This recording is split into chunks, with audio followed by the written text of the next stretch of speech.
નમસ્કાર દર્શક મિત્રો, સેક્યુલર ગુજરાત ન્યૂઝમાં આપનું સ્વાગત છે। વડોદરા રાવપુરા મેઇન રોડ પર 4 વ્હીલ કાર અને રિક્ષા વચ્ચે ગંભીર અકસ્માત સર્જાયો। વડોદરાના રાવપુરા મેઇન રોડ પર વહેલી સવારે 4 વ્હીલ કાર અને રિક્ષાનો અકસ્માત થતા રિક્ષા ચાલક અને પેસેન્જરને ગંભીર ઈજાઓ થતા પાણીગેટ ખાતે ખાનગી હોસ્પિટલમાં લઈ જવામાં આવ્યા હતા। આગળની વધુ તપાસ રાવપુરા પોલીસ દ્વારા હાથ ધરવામાં આવી છે। રિપોર્ટર આરિફ સૈયદ સાથે cameraman Ibrahim Taiyariwala, secular Gujarat news, Vadodara. તમારું નામ શું છે? મારું નામ ઇમરાનભાઈ મોહમ્મદ અરબ છે, ફારૂકભાઈ। તમારી જોડે શું થયું?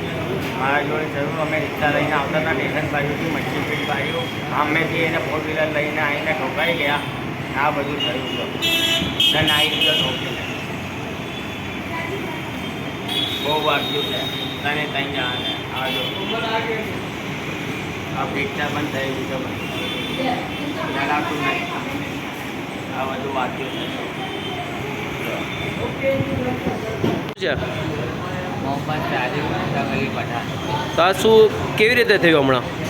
હું સ્ટેશનથી આવતો હતો સ્ટેશનમાં, એ ભાઈની ગાડી રોંગ સાઈડ ફૂલ સ્પીડમાં હતી ને અથાડી ગઈ ડાયરેક્ટ, ના કોઈ જજમેન્ટ લીધું ના કંઈ લીધું એ પાર્ટી, એવું છે તો ને અથાડીને ભાગી ગયો છે।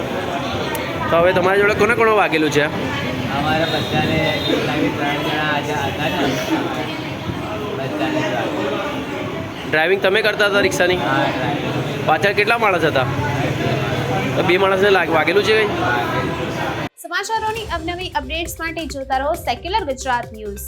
સાથે સેક્યુલર ગુજરાત ન્યૂઝ ચેનલને લાઇક, શેર અને સબસ્ક્રાઇબ કરો અને બેલ આઇકોન દબાવીને સમાચારોની ઝડપી માહિતી મેળવો।